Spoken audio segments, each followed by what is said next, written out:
Welcome, everyone. We got today Tyler the Explorer, aka 2021 Race for the Rail champion, aka fastest dude alive on a one wheel. At least you can claim that for a year. Yeah, that's exciting. Officially. That's cool, man. Congrats. Coming in as a wild card, taking the dub, much like last year with Floaty coming in as a wild card and taking the dub.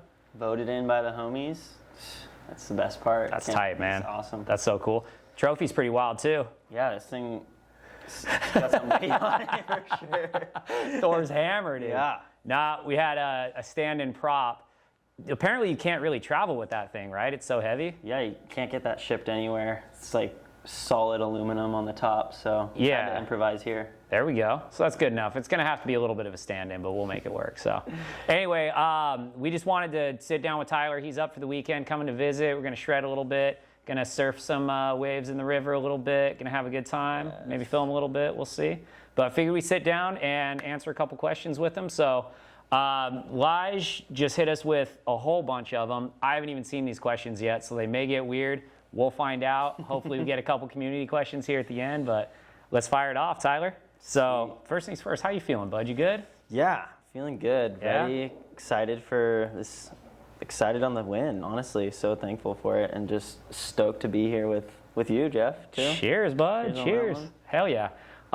That's crazy, though, first off, coming in as a wild card. Like, did you think you had any chance? There are some heavy hitters out there this year. Yeah, honestly, coming in, I was like, this, especially being injured, too, I really wasn't expecting much. I just was thankful to have the chance to be there. And so I was just going to pretty much take as much time as I can with like making friends and just hanging out with the whole crew, and just honestly just being at the Race for the Rail was just a dream come true. So it was pretty surreal to actually come out on top and win against all these really fast guys. Yeah, that's nuts, man. Who are you most worried about out there? I was most worried about, I would say Bodie. Yeah. Bodie Harrison. Are you only saying that because he's in the room right there? No. What's up, Bodie? Yeah, no, Bodie's a fast one, man. Being as someone who's raced against Bodie many a times and won against him very few times, that kid's fast. Yeah, he's fast. When he passed me too, I was like, I hope I don't have to face him again. I think you got luck on your side on that one, because Bodie ended up going down in the same spot that took him out last year, and the same spot that took me out last year too, right before that, the Bermuda Triangle, I think they're calling it, right?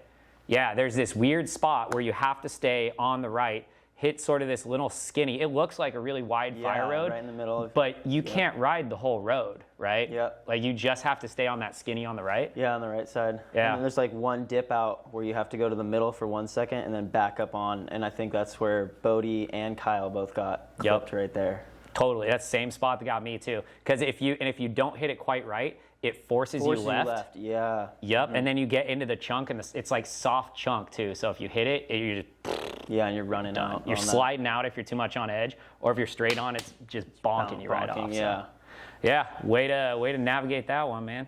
Came out lucky on that one. I took a bad spill in practice actually there, and I went down it like going really slow, and was just thinking like, there's gonna be four of us guys. We're all gonna have so much adrenaline.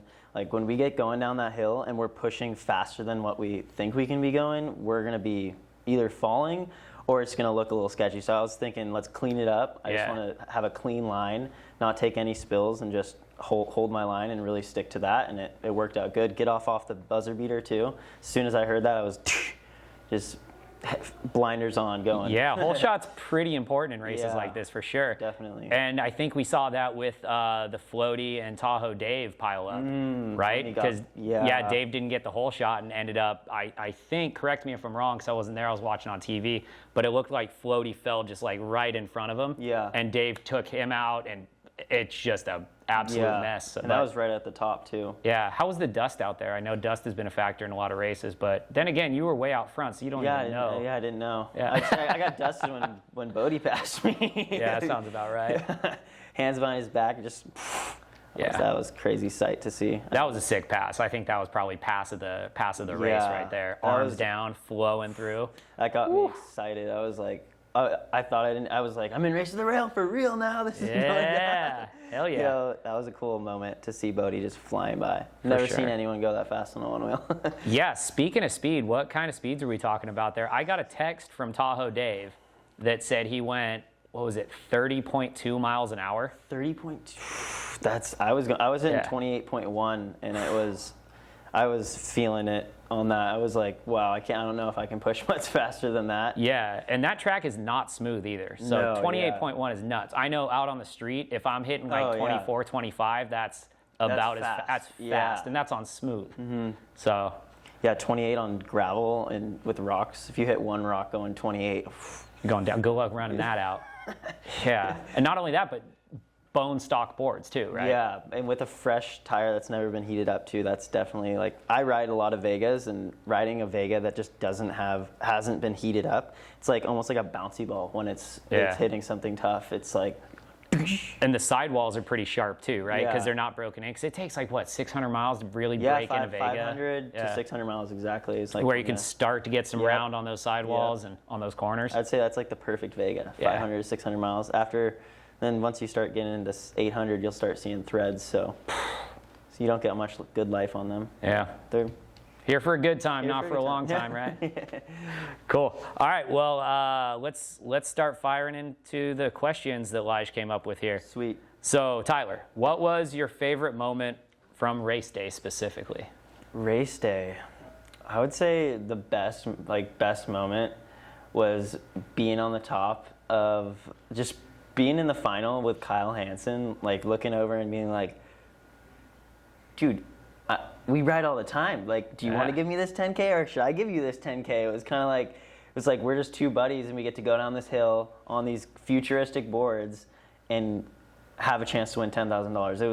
It was like a moment where I just realized, like, no nerves. I was just here with my buddies and my friends, and that we all have this chance to win 10 grand is like so epic. So it was such a cool experience to be there with Kyle, the guy I've pretty much started riding with and just following and getting fast with, and just having him there and being able to race against him. And as soon as he fell, actually, he was like, go get that 10K, Tyler. Hey. So that was just like another moment too. It was just crazy to like think that whoever stepped off first was getting that 10K. Yeah, like at that point you had already won, right? Yeah. So after that, I was just like, oh, stay on your board, don't fall, land the drop, clean the berm. It was a good moment for sure to be racing against Kyle. Hell yeah. Yeah, Kyle's a good dude, man. That's cool to see San Diego fully repping down there. Yep. Yeah. SD. There it is. All right, sick, man. I mean, speaking of winning that 10K, like, what are you going to do with that whopping $10,000 that you got right now?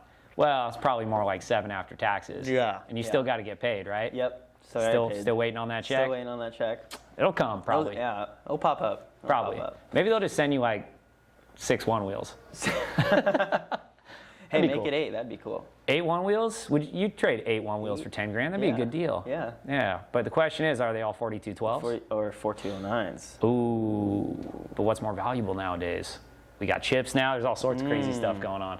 Yeah, I would stick with the 4209. I just feel like my 4209 has been dunked a few times, and it's more water resistant. You think the old ones are more water resistant than the new ones? Yeah. I mean, I've dunked a 4212 and it broke, and I've dunked a 4209 and it hasn't. Oh, So. Interesting. I don't know if your sample size is good enough to be able to draw any solid conclusions here, but No. that's crazy. And you're dunking them in salt water too, probably, because you're an Salt ocean water. dude, right? Yeah, salt water. One river, but mostly salt, yeah. Why do you keep dunking your boards? Just falls. Like the board just keeps rolling. I feel like maybe I just need to put a fender so it stops rolling or something. But that It hits that tire and just keeps bouncing. Tire just keeps rolling. Yeah. So no fender. You don't ride with a fender, huh? No fender. Why don't Not you ride needed. with a fender? Fender. I don't know why I don't ride with the fender. I would say because I like the aspect of it having the dirt shoot up. I would say, like in knowing if I had a fender on, that dirt would not shoot up over my foot. It would just stay in the fender and it would make a lot of sounds, like if something big got in there. So I would say that's why. Is just because when I did have a fender on before, I would notice like a stick getting in there and just making kind of like a flattening sound or something. Yeah. So I just rip it out. But yeah, no fender, not too useful. I'm with you, man. No fender gang. Yeah, no fender. Cheers. All day. All right. Sick. All right. What else we got here? So I think we already talked about this. Who you were most nervous to go against? Yeah. And that was Bodie, but it ended up being Kyle. Yeah. That's it. Ended up being Kyle. Cool. All right. So here's something that I don't think everyone knew in the race. You weren't 100% healthy going into that race. Yep. Yeah. What sort of injuries did you have rolling into there? I had a torn ACL from Las Vegas riding against Bodie in the trick competition. Yep. And that was on a hang 10 that I got a hang 10 to get into the final, and then I tried another one on Bodie and just collapsed and knew immediately that something was wrong. Yeah. That was a bummer, but That was a rough one, man. I was there for that one. that was a rough one. Yeah. I like how you're like, oh, my knee just popped out. You couldn't walk at all. We're like, we'll get you to the hospital. You're like, nah, dude, it's all, just go back. It'll be fine. And that actually was the day that you guys sponsored me too. The FloatLife, you guys hit me up. That was right. like, oh no. Yeah, we talked to you like 2 hours before, like, welcome to the team, man. This is awesome. We're so excited to film with you soon. And you're just like, I can't ride for a while now. So, yeah, you had the torn ACL, and you're getting that fixed soon, right? Yeah, I'm getting that fixed next week, so it should be solid within 3 or 4 months. Should be back on the board riding hard again. Okay, cool. You know ACLs take minimum 6 months, right? Yeah. Okay, I just wanted to clear that up with you so you knew. I'm going to be riding in 4 months. That's what I like to say. You got to be careful. Gotta be so careful. So I've done my ACL. Raquel is on her second ACL injury right now. She just had surgery last Tuesday.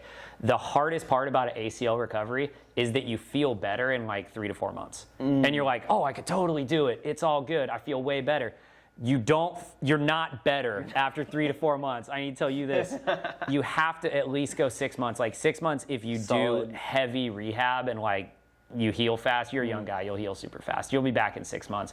But the hardest part is feeling better, but knowing that you're not better, because it's super likely to snap again if you push it too hard out the gate. So And I don't want to do that. be careful. Anyway, ACL, what else did you have going on? ACL and then broke my hand, my middle metacarpal right here. Just throwing a one wheel. I wish it was a cooler story, but That was another one-wheel dunk, wasn't it? that was a one wheel dunk, literally from the on the beach again. Not dunking, almost getting my board dunked, but having the man Bodie Harrison taking some sick photos of the sunset, doing some snaps on the beach, and everyone's like, look out!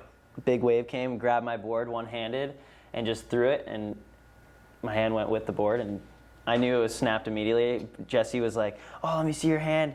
He's like, oh, it's okay. And I'm like, no, bro, it's broken. I need to go to the doctor. And then boom, just peaced out, said bye to everyone, and left LA that quick. And then so did they cast it, or did it just splint, or what? They did a splint, and I had to wear it for 6 weeks, or 4 weeks. So I had to wear a splint for 4 weeks, and they didn't want to cast it.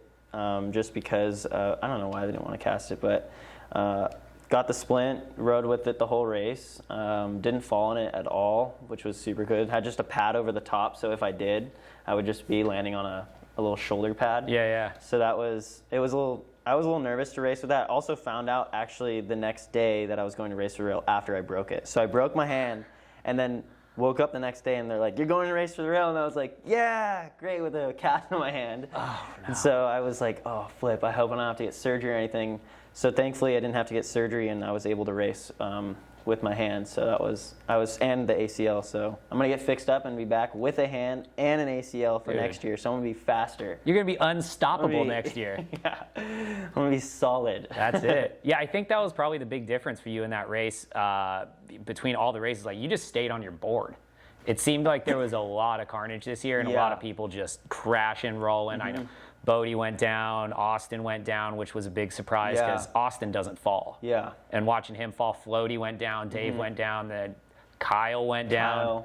Is there anyone that didn't go down? Did Neil go down? Ori didn't go down. Ori didn't go down. Yeah, Ori stays on his feet. Ori stayed on his feet. Yeah, I definitely, when I was thinking like my mindset going into it is like, we're all usually just riding trails and we're following one by one behind each other and we're like enjoying it. But like when you make it a competition and then like you're involving 4 other bodies trying to go on the same line and get that first line. Because there's really only one line through most of that course. Yeah, you're literally, it's such a different mindset because you're with other bodies. And it's like, it makes it a lot more like you can fall a lot easier because you're not thinking about certain things. You're more thinking about the other person that's hitting that line first. So I was like, I just want to stay on. I saw a lot of people fall in practice. I myself fell multiple times in practice and was like, I want to stay on my board.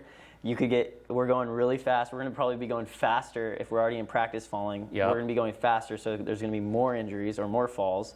So I was just thinking, stay on my board, stay clean, get the line, get the whole shot like you said, and yeah, just stick to it and go fast. Nice. Were there any injuries that happened at Race for the Rail?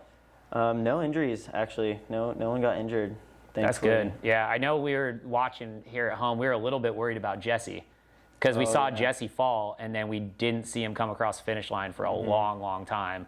So we were a little bit worried about him, but it seems like he shook it off. He was good to go. He looked a little bloody, but Jesse actually fell against me and Noah, and then in the very top, if you saw, he just collapsed. But he got up and then caught up to us at the bottom by the berm. He caught up to us again, and then he said he was on the straightaway, and he just nose dove going like 30. And he said he was just there, like laying down with his chest, like.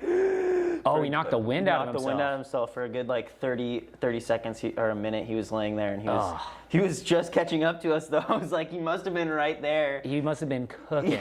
He must have been flying through there. Like. Yeah, and Jesse's crazy the way he does it too. I've raced against him at Shredfest, and he fell 3 times during the race when I was racing against him, and he still beat me. Fell hard 3 times. It's incredible. You'll pass him, you'll be way out in front, and then he'll come screaming in from behind, pass you. Just explode in a crash, just like the most epic crash you've ever seen. You pass him, and then he flies by you again. It blows my mind how fast he is. You know, if he just gets more time on the board and like starts linking stuff together and get more consistent, 100%. That kid's gonna be he's gonna fast. be a force to reckon with for sure. He's like, even with Noah and when we were in that first fall that he did, like you're saying, he was going so fast in the beginning in the whole shot. I was like, how is he going to make it down this hill? Like, I was like, he's going down. I said it in my head, actually. I was like, he's going down. So I let up, and his board, because you obviously have to think, if someone's falling too, like, you have to dodge them. Totally. So, like, his board's going this way, his body's going this way. Noah's dodging his body so he doesn't run him over.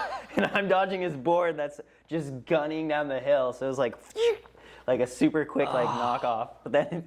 Yeah, we didn't see him again, thankfully, but I feel like he was right there for sure. Yeah, he was on your tail. Yeah, he was on the tail. And when someone like that is behind you, it's for sure like you have to keep your speed because he could be coming up hungry. You can't play it safe. Can't play it safe. That's it. You can't. One-wheel racing, man. It's crazy stuff. Yep, that's some wild stuff. All right, so let's see what else we got. Dude, that trophy is sick. I like that. Was that oak? Some solid, nice hickory. Not bad. Solid hickory. All right, so coming from your hometown of San Diego and racing in Snow Basin, what were the main differences in terrain or environment, in brackets, elevation, weather, etc., and what were the challenges in adapting to those? So I would say like elevation, like riding for a longer period of time would definitely like. I would notice in my shortness of breath, I'd be like, wow, I'm actually getting a lot more tired. And also water, like the amount of water I was consuming and just like not going to the bathroom. I was just like, was it hot out there? Yeah, it was hot. It was hot. And it also was just like, it was pretty dry too. Like it wasn't super humid. It would rain, but it was still hot. And the what's it called? We were drinking, I was drinking like at least 3 Gatorades a day and like 2 jugs of water, and I still was just like, oh my gosh, I'm still so thirsty. Every night I would wake up in the middle of the night like just pounding water, just like what the heck, can't get enough water here. Need those electrolytes, man. Yeah, seriously, I should have been drinking Pedialyte. Yeah. But yeah, that was the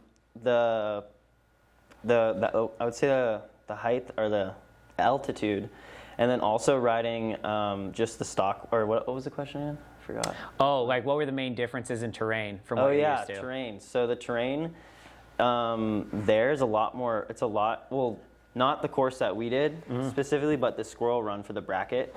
That one was really chunky, so I wasn't used to that. I usually like sand bottom from San Diego, so I'm riding. So for the brackets, was that for the relay race, or is this a different one? The bracket for the seating, so how you got seated. Which was a totally different race. Totally different, yeah. Yeah, I feel like that wasn't explained super well on how that was going down to us people at home watching. So you had the relay race. Yep. With your team. Yep. And which team were you? You were team Legacy. Legacy, right?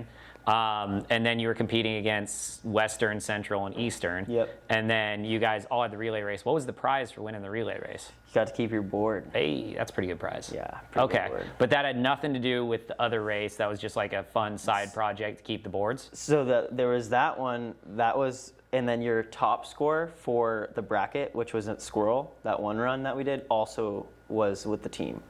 So if you did good in the single Squirrel run, for your bracket seating, you did good for your team and yourself. Oh, so in order to that. keep your board as the winning team, Yeah. you had to not only win the relay race, but your team also had to Had win. to do good. Had to do good. Had to do good in the qualifying. Yeah. Okay, I had no idea that it was Yeah. a thing like that. Okay, that makes sense. But they didn't do the thing where they did last year to where if your team won and then someone from your team won the actual race for the rail, that the team got paid out also? They didn't do that this year. Okay. Yeah. It was just the bracket. Yeah, it was the bracket going there, or pretty much the relay race that we did as a team, and then the team was still with the brackets with where we got seated, but it was your time. So they added the times up for all of us on your team and for everyone else's team as well. And Gotcha. then they divvied it out like that. Huh. So how did you end up seeding in the race? Did you have a good qualifier? Yeah, I had a pretty good qualifier. I got 7th with a fall, so I felt pretty good. I got like 3. I was just wanting to make it, clean it, the first one, so I got like 311 or 312, and then I went really fast and then fell and got 311, so I got faster with the fall. So I should have stayed on my board. It would have been a little bit better. But 7th put me in a good place for seeding. So I was like right in the middle. So I wasn't going against like the super hard guys, but I also was going against, I pretty stacked heat, Neil and Bodie. So I definitely was like, oh gosh. I mean, you're saying super hard guys. Neil and Bodie are two of the fastest guys out there. So yeah, that's a tough one. There really were no slow people at Race for the Rail this year. Not at all. Yeah. Yeah, Noah was so fast. Like he's been from Arkansas to now, he's just been absolutely going so fast. Improved a ton, huh? Yeah, so much. Like he's reading trails so much better. I can't wait to go actually ride with like Neil and Austin too, because those guys, like you were even saying with the Strava, like seeing where they're going faster and what they're better on. Like for only being on the board for about a year and a few months now, I'm learning every single time I'm going and riding with people that have been on the boards for like 6 years. So it's super cool to go ride with like Bodie, you, and just get kind of get their flow of how they're hitting these trails and what sections they're hitting faster and stuff. So yeah, it was and cool. It seems like everyone's got a little bit of a different skill set too. Yeah, totally. Everyone's been riding different. Like Austin was a motocross guy. Austin can read lines. That's his secret. Yeah, he knows. He can read the course better than anyone. Yep. And he memorizes it, man. Yeah, He's goes like through a it once computer. and he's just got it. Yeah, he's got it already. dialed. Yeah. And then he runs it 37 more times. And he's still got the energy somehow. Makes no sense. Yeah, he's a powerhouse. He's a straight powerhouse. He's flying. Yeah. I always ask him. I was funny. I was going behind him once, and I was like, "Where do we go?" I just thought I would ask him because he knows, and he just he knows. takes off. Yeah. He just knows exactly where to go. But then you got Neil, who rides through chunks and bonks better than anyone in the game. I mean, that guy, ask Bodie, when you're riding out with him in Granite Bay, there's 2 side-by-side shots of them dropping the same lines, and Neil is just like no tail drag, bolts, Flying. feet don't even move through everything, and everyone else dropping, it's like feet are bouncing across the board, tails are scraping, like that guy's wild, man. Yeah, it's good. He knows with him on his board, he's forced to be for sure dangerous. Yeah. Like with all those guys, and that's the thing when we're riding different boards, it's definitely like it's not the same riding. Like when we have our own boards, everyone's riding a lot harder in certain sections and softer in others. So it's really cool to kind of see us riding from obviously seeing us at Race to the Rail, but then actually going and riding with us and what we're hitting and what the trails we're hitting. Because something like at Race to the Rail, like that downhill fire road, we won't necessarily seek out fire roads that are all chunky with one line. But we more like hitting fast, quick trails where there's some bonk sections on them, and we get to that's kind of what we seek out in trails. So I thought it was a little interesting that we had like the whole entire mountain and we were on fire road, but it definitely makes sense in terms of like speed, because like it would be a lot harder to film or put 4 guys down a single track than it is to put people on a big fire road. So I definitely see why we went down those roads rather than a single track. Yeah, how did you feel about the course this year?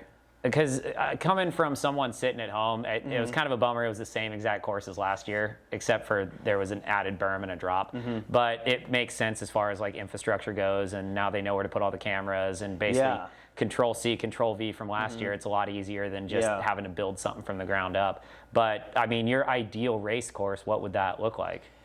Yeah, I was thinking about that too when I was there. I was actually talking to Ori about that. It's like, how cool would it be if you did like either you were set off at different times, or like you would go and then you would be tagging, you'd be following the person through a single track, because you obviously would have a single track and have to go at different times. But then it would like lap around, or you would start at different times, vice versa, you'd switch it over. I was either thinking that would be really cool, or just having like a section where there's like a mud pit or like a sand pit, like you have to come through a sand, or like something that slows you down. Something like that. Instead of like having like just a full like turnaround on that grass spot where I was pulling that rail, like have something where it's like a teeter-totter or something, because if you're going that slow, it should be something that's more intriguing to watch, like the drop, when you have to slow down for the drop, or the berm, hitting the berm, like you are checking your speed a little bit there. So I would say for ideal racing and for like viewers entertainment, I would say just add a little bit more of like features. So it was cool to see from like how last year they didn't have the berm drop, or the berm.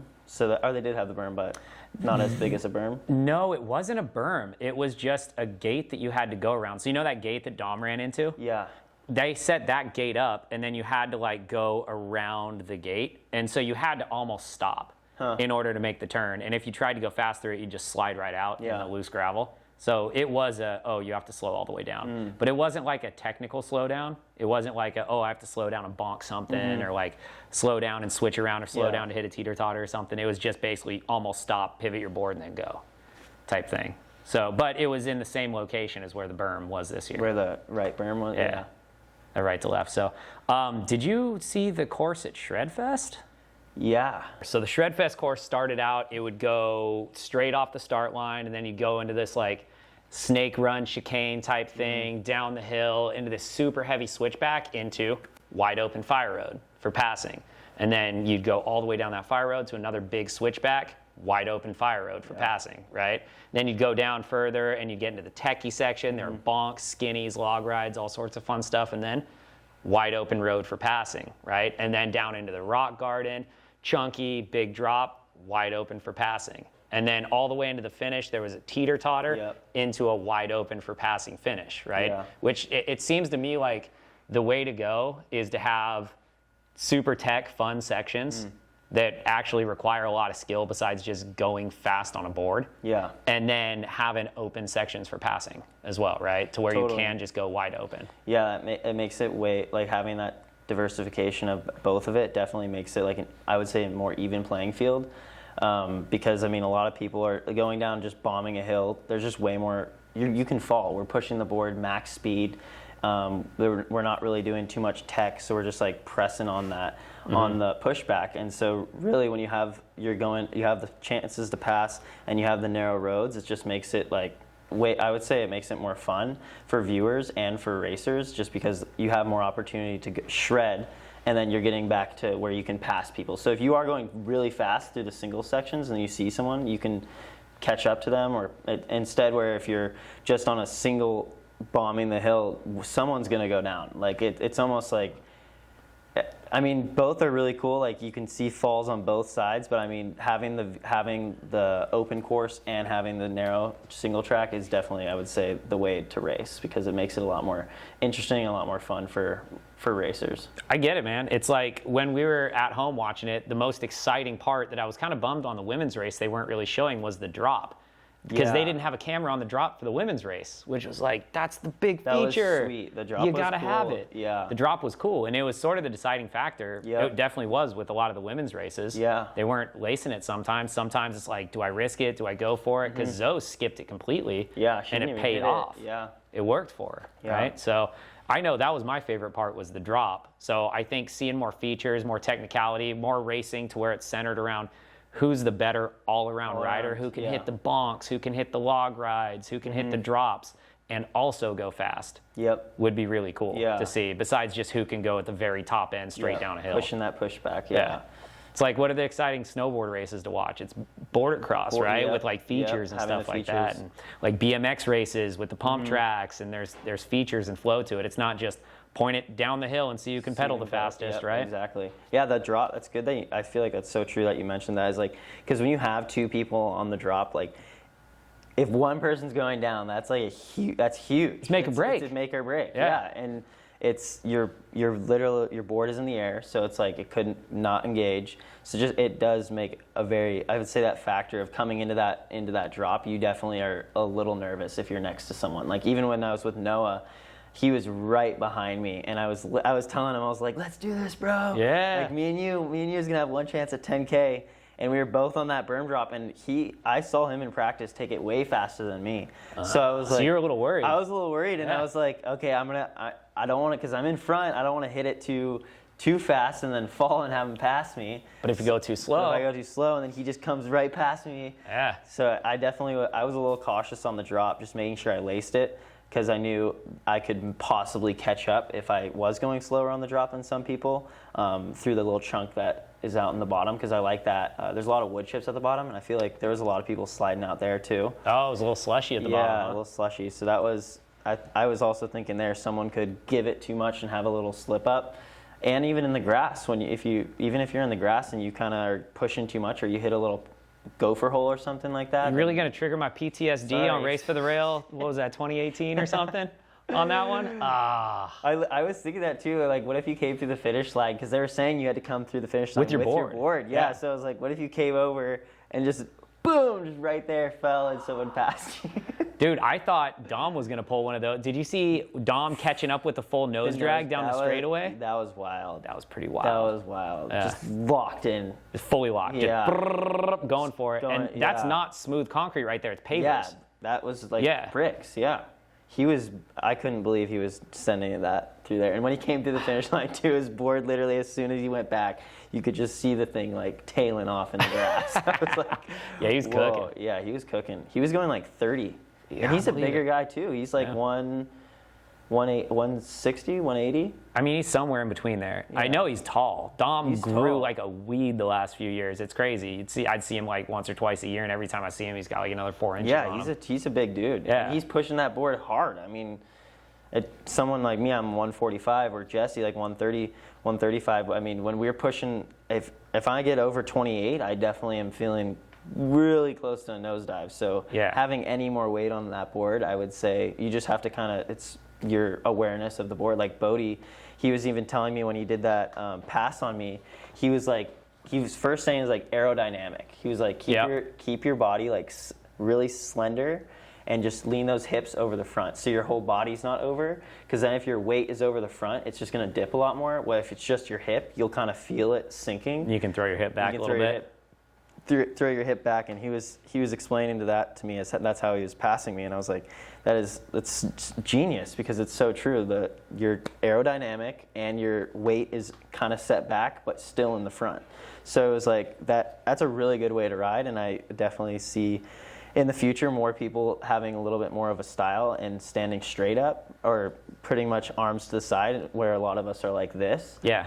But having your arms because up, we're riding it at that point where you're max. Yeah. You're maxed out on the board, so there's not enough energy for your motor to both make you go fast and keep you balanced at the same time. So you're basically like on an endo board, like on a balance board, doing damn near 30 miles an hour, right? Like you're like balanced on one. Like it's going back and forth the whole time, right? Totally, that's a great example for it. So if you guys want more tips on how to ride like Bodie, check out Learning with Leary, the season finale. I think it was episode 10, it might have been. Maybe we could put a link somewhere on here. I don't know how YouTube works. We'll probably do it. But it's me, Bodie, and Jake in our 3 different riding styles, and Bodie probably does the best job of explaining it, but Jake too, and also me. So learn to ride like Bodie. You got to learn to ride like Bodie. He's fast, man. Fast. So let's get back to the community and what they want to know. Oh, it's Elijah's back in brain. here somewhere. Yeah. Oh, this is Elijah. I think we're almost done with Elijah's questions, but yeah. So I think we covered the rest of these questions, but we might as well touch on this a little bit. In the final heat between you and Kyle, what was going through your head when Kyle came off his board? Oh my, And what did he shout again? He's like, enjoy that 10K or something? Yeah, he's like, go get that 10K, Tyler. Yeah. I honestly, you know, so many people told me at the top, which is so funny, is that like we never actually talked about splitting it. Like we were at the top, and I was like, should I let you go get 10K, Kyle? Oh, were you guys going to split the pot? Well, no, we weren't gonna split it, but people were telling me this later. Like we're surprised none of us said that. Like I'm surprised I didn't say like, hey, Yeah. like, do you want to split this? But what I told them actually was like, hey, should I let you go win 10K? I was like, should I be a homie and let you win 10K? And he's like, heck no. He's like, What is this reverse psychology you're trying on him right now? I was like, I don't know. He was just like, no, you're racing me. He's like, race me. He's like, go as fast as you can. You can beat me. Tight. And I was like, okay, like I guess I'll give you a run for your money. Let's do it. And so off the whole shot, literally just I won in the first hole shot off of him, and then he slowly passed me. But same thing when people passed me, the speed that I was going, I could see going down that hill, you have too much speed. Yep. And he got too fast, and I gave him it, and right then he came to the corner, went right up, and I went outside left and cut in. So I took off in the beginning, he got past me, and then I came around, and right then I was like, okay, I'm holding the speed for the right line. I'm going to be chilled. I'm going to make this a race. Let's get to the bottom. And that's what I was thinking.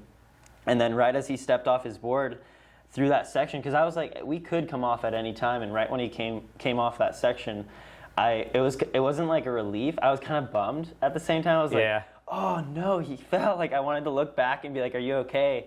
But then actually like having him say that of like the words of encouragement, like go get it, Tyler. Like I was just like, it's so awesome to ride with such an epic dude. Like he's got the biggest smile on his face. If you look at him, he's smiling while he's falling. Like that dude's never in a bad mood. Yeah, he's never in a bad mood, and I was just so stoked. He was actually my bracket pick to win, so I thought Kyle was going to take the whole thing. So to be there against him, I was like, dang, I guess I have to take it. You didn't even bet on yourself out here? I didn't bet myself. No. What is going on?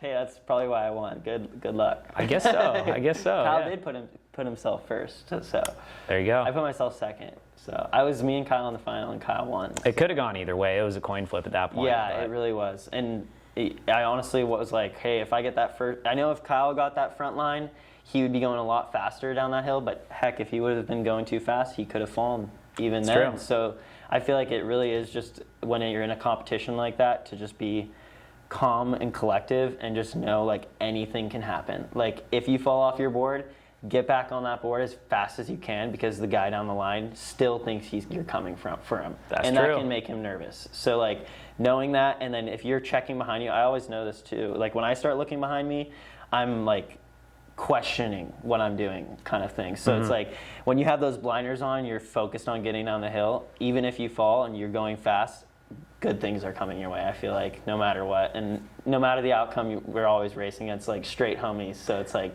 that's so it. epic. Yeah, the sportsmanship's just like off the charts out there, right? Oh yeah, the sportsmanship was crazy. Like every single and that's the thing. Like even to go with when Kyle stepped off, it's like even if you lose, you're still so psyched because one of your buddies is making it. So it's like it's a win-win. There's no losing out here. There's no losing. That's what it was like being in the final with my homie from SD. I was like, San Diego already won. Like we won. Like we're out here. Who's taking the 10 grand? Like it's going to San Diego, that's for sure. Yeah, and the hammer too. It was like, it was great. It was super cool. It was awesome to be against Kyle. I feel like next year's gonna be even crazier than this year, and yeah, I'm just excited for the future of the board sport. I also it was so cool to see Bodie get up on stage and actually like give such a good speech. Like it was probably one of the best speeches I've ever seen, and the passion behind like the one-wheeling too, that he was saying like, you guys are literally building a sport. Like TheFloatLife is building the sport. You guys are pushing it. You guys are putting the videos out there. You guys are getting the riders. You guys are building this sport, and it's like it's such an amazing opportunity. I'm so stoked to be here, and be a part of Float Life and be repping with you guys, because you guys are literally building something that's like, think about like the skate. I always think about like Lords of Dogtown. They were like probably looked at and were just like, oh, look at those skate rats, or oh, look at the, like any sport, like even surfers like on planks of wood. You guys are on planks of wood, like That's not real surfing, dude. yeah, on concrete, like, what is that? yeah, what do you guys? It's literally like the future. It's like crazy to think that we're in the future and people can't be like, that's not cool. But it's also the early days too, right? It's like the early days. Early So days. certain stuff is gonna kind of be a little whack at first until it like finds the direction it wants to go to, and like Onewheeling kind of finds its soul and finds the path that it grows through. Yep. It's like skateboarding in the early days. The competitions, some of them were kind of whack. Yep. It's like, let's go down the hill and weave in and out of cones. Manual. Let's like manual. The Let's see who can stand there and manual the longest. Like that was a legit competition that you would win money for, right? Or like they would have like their freestyle competitions, which they actually still have freestyle comps, and I think they're pretty sick still. But it was like, here's a flat piece of concrete. Just flip your board around and do tricks and stuff. No ramps, no nothing or anything like that. But look what it's evolved to now. Yeah, seriously. It's That's like an Olympic everything. sport, man. Yeah. Straight up. So our whole responsibility being this early on is to make sure that Onewheeling just grows in the correct direction and doesn't grow to become something whack, but grows to become something very cool with soul, and like still maintains that community vibe and holds the community just in such tight standards like they are right now. Like there, as soon as you get on a Onewheel, you're instantly best friends with every single person who owns a Onewheel. Seriously. And going to these events, like if you've never been to an event before, there's people that you talk to online that you've never met before in your entire life, that you go to the event and all of a sudden you guys are just best friends just homies. Instantly. Yeah. Totally. Just, Even people you argue with online, you show up in person to these events and you guys are just like, okay, we're good. Best friends, that's internet, that's silly stuff. So it's just the Onewheel brings the community together like crazy, and so we need to make sure that that soul gets all the way through while it grows. And then we hold that tight and near and dear, because that's important. Yeah, I would say with that being said too, like the community, like the board sports that we, like all of us coming from different board sports, I feel like surfing, skating, snowboarding, like there's all like an ego with there, and like with Onewheeling, it's such like it's a new thing. There's like no ego, like no one's stepping in here like, oh, I'm the fastest Onewheeler. Like it's literally, we all enjoy board sports, and this is a new board sport that we're hopping on. And it doesn't mean we've left our other sports at all, because we still all go skate the ramp in the back. Sure. Or we'll go you guys are going to hit the lake, like go into wake surf. We're going surfing this afternoon. Yeah. And like just involving like all of those, and like having like a new sport where it's like we're literally stating that like the community, we're not having we're just community. We're homies. Like that's what it is, and it's like no ego. It's just different than that. This is a board sport where it's like once you get this board, you are in a community, and that's really guiding that. You guys are guiding that in the correct direction. It's awesome to see, and it's awesome to be a part of too. Stoked. Sick, man. I like it. Yeah, and I think the important thing is to just be as inclusive as we possibly can be too, because that's something that I've seen in all board sports a little bit, but especially with surfing.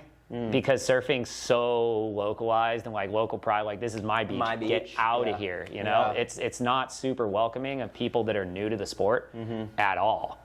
Skateboarding can be a little bit like that too, and snowboarding seems pretty inclusive to me. If you see someone struggling, as long as they're not being a dick about it, it's like, let me help you out. Let me help you out. Surfing doesn't really seem to be that way. Except for you've been very inclusive and nice to people, but that's not the norm with surfing, it's not right? the norm, so if we can try to model Onewheeling off something a little bit more inclusive, that'd be good. I like that, modeling it, and I like that, modeling it, kind of leading how other board sports should be doing it. Yeah, because it's nothing new, man. Nothing new. Every single board sport ever has had to go through the exact same progression to get where it is, 100%, right? So it's not like we're reinventing the wheel on this one. Onewheeling is a board sport, and it'd be nice if everyone, including the people who make them, would see that it is a board sport and not just a device. It's not just a toy. It's not just a widget that you're selling people. It's not a computer. You know, it's a lifestyle. It's a board sport. It's something where people put their heart and soul into everything. I mean, I know as soon as I got one, I turned my whole life upside down to like build my entire life around just one wheeling, right? It's so epic. So yeah, it's how it goes. And you too, man. Like Yeah. you're traveling all over the country just to go to these one wheeling events to go ride a glorified Segway skateboard. Right? Like that's insane, crazy. right? Yeah, Like that's you're insane. bailing on tasty waves or Yeah. whatever else you could do that you've loved your entire That's life crazy. to go do this. Yeah. That's crazy. That's wild. I never actually like even thought about like being in when I was like always traveling for surfing. I was like, I can never go inland. I was like, I can never Yeah. be inland. Like I can't if I'm just not close to the beach. But now with like having the one wheel, it's like I'm not thinking about the beach 24/7. And I feel like thinking about anything like that, like just making it.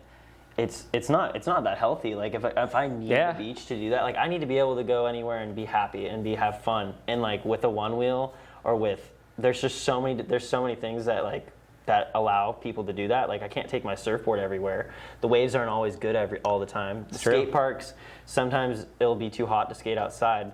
So it's really cool to have like I feel like this device with the other board sports I do, like surfing and stuff. Like if I'm going to the beach and I'm going surfing, I'm bringing my one wheel. Literally. Yeah, when we went surfing, you rolled up on your one wheel onto the beach and you just like left it on the beach Yeah. and just went out and paddling surfing.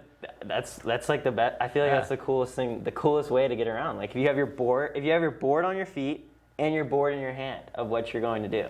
Good to It's go. like, yeah, you're good to go. You don't need your car. Well, you need to go your car and park miles away. Get out of here with that 4 wheels. 3 too many, if you ask me. Yeah, 3 too many. Sick, man. Well, let's go to the community, see if we have any questions from folks on Instagram. So, Tyler, we got Wheeldo on Instagram. Yeah, he wants to know how you put your pants on. I don't know what kind of question that is, but I'm going to ask it anyway. I put my pants on? It says, how does Tyler put his pants on? I do right leg. Right leg left first? leg. Is it always right leg first? It's always right leg first. I'm always left leg first. Really? Yeah, maybe it's because my right leg's bad, because I got like fake ACL in there and stuff. My left knee's bad right now, so that's maybe why I put my right. Oh, that could be it. So you put your good leg on first. Good leg in first. Okay, so when someone calls up, they're like, hey, I got good news and bad news. Which one you want? You're like, good. First good. Like, butter me up. Okay. Tight. All right, let's see what else we got. Okay, we got the Conscious Rhythm Boys out in Hawaii. Yeah, Shout. boys. They want to know, will you be attending Float Life Fest 4? Out in... Oh, you're going to be fresh off of surgery, right? Yeah. So you probably won't make it out in Bentonville, Arkansas. I don't think I'll be making it out there. If I can walk, I'll be there. Gotcha. But if I can't walk, It's going to be cutting it close. When's your surgery? Thursday, 19th. So it would be a month out of surgery. You might be able to make it, but you can't Won't ride on a one wheel. Yeah, I and won't there's be right. really no point in being there if you're you not have to riding on a drive. one wheel. Yeah, Float Life Fest is going to be a little bit different this year. It's going to be a little bit more spread out too, because it's at Kohler Bike Park, so it's not at just one small little spot like it's always been.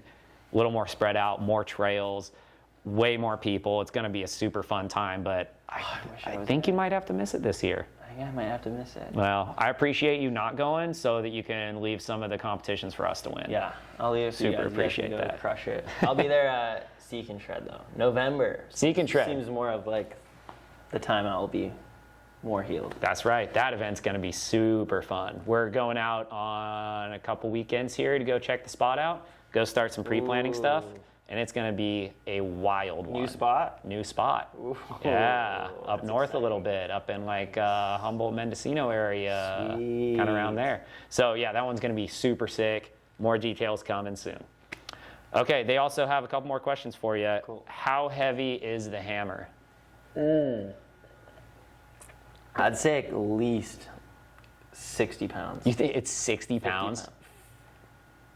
I'd say 45 pounds. Wow. Not 60, 45. That's still pretty heavy because it's Pretty just a heavy. solid block of aluminum, right? Yeah, like one solid block of aluminum. It's weird because if you saw the video, like Ori's holding it up, like honestly, Did he hold it out Yeah, for the longest period of time? Corey did. Corey won. Corey won, but Ori was second, and that was like, I mean, I could only hold it for like 2 seconds without my arm giving out. With those guns? You kidding me? 2 seconds. That's all I got. Oof. I mean, you're looking pretty Probably got cut, some but more. bro, I've been working out. Nope. All right, and then one last question: advice for the future youth of Onewheel. Advice for the future youth. So I would say definitely just keep pushing and just keep training. Like I would say for sure, like it's training and it's something you're passionate about. If you're passionate about something, like keep doing it, because a lot of people will tell you like, hey, to not do it, like especially like skating or a lot of board sports. I feel like kids are just told not to do it. They're told to do generic sports.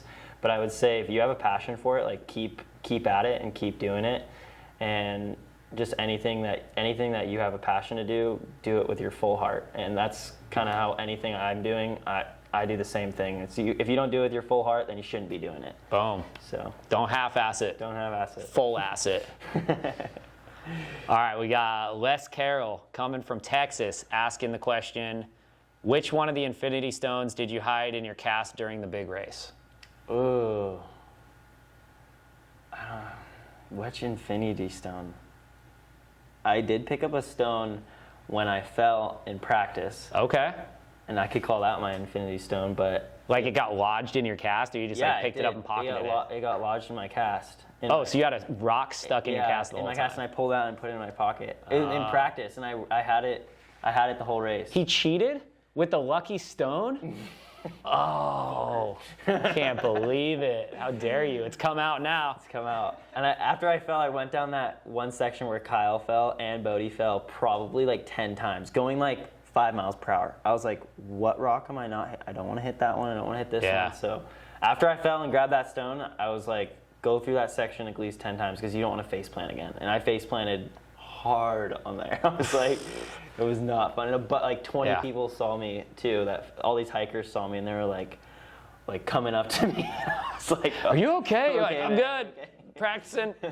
It's all good. You'll see it. You won't see this in the race, hopefully. That's it. So you just took the stone and you're like, all right, all you other rocks better pay attention. I'm gonna kidnap you if you buck me off my board. Yep. Wow. And it was smart. a pink stone. Pink stone. Pink stone. Okay, so Les Carroll, whatever Infinity Stone is pink, that's the one. That's the one. That's the one. All right, and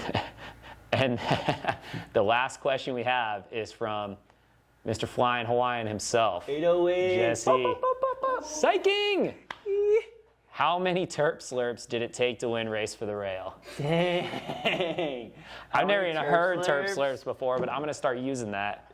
That's a good one. Dang, it took about like... My guess is like probably like 4.20 I was terp slurps. thinking 4 or 5 terp slurps. 5 terp slurps. 5 terp slurps, and I was feeling on it. I was feeling fired up. Thanks for that question, Jesse. Appreciate it, bud. All right. So that's it, man. Anything else you want to talk about? Let's do, who do you want to thank? First off, look into the camera, talk to the people. Cool. Who do you want to thank? And I'll let you have the floor. Okay, cool. Big thanks to Jeff McCosker. You mispronounced my last name really bad. McCosker. Nailed it. Jeff McCosker. That's all good. I don't think anyone's ever nailed my name the first try. So. McCosker. McCosker. Sounds like a koozie. What? All right, you got the floor. Right. Go again. Anyways, I also want to thank. I just want to thank Dave Stewart too. Just such a stand-up guy. He's always pushing me. Also want to thank Jamie Shreds. Jamie literally was telling me the whole entire time that I'm gonna win. Like the whole entire. I caught up to her actually in the bracket, and they let me do a rerun, and because you only got to do it twice, but they let me do it again because I caught up to her, and she was saying. Like after that day, she's like, I knew when you caught up to me, you were gonna win this race. And she's been telling me that, she's been pushing me the whole time I was in Utah, and that was just really encouraging, and I wanna thank her for that. Really appreciated that. And also, I would say Bodie too, just to see the passion that this guy has for the sport is like absolutely incredible. He is fully in it to like just serve the people that are one-wheeling, and also to serve God, which is just amazing. And he's just an outstanding dude. He is the best guy to be working with Jeff in TheFloatLife, I feel like. And I can't wait to see what flourishes out of this place, because it's gonna be epic. And Bodie's absolutely the man, and he's so young too, and he's flipping doing so great. So it's so awesome to have a guy that's a little bit younger than me, but doing so good to actually look up to too. So I just want to thank him, and definitely think he's got a great head on his shoulders for sure. He's a solid dude. You just passed the finish line. Talk about perfect timing. Talk about perfect timing. All right, well, hey, buddy, bring it in. I love you. Oh, thanks for doing this, man. Yeah. Good times. Good times. Bodie, thanks for setting it up, bud. We out. Float on, my friends. Woo!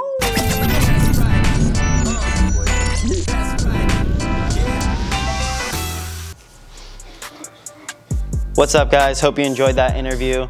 Super awesome to be here with Jeff and all the boys. Definitely come out to the Race for the Rail next year. Would love to see you guys at all the qualifiers. Hope to check you there.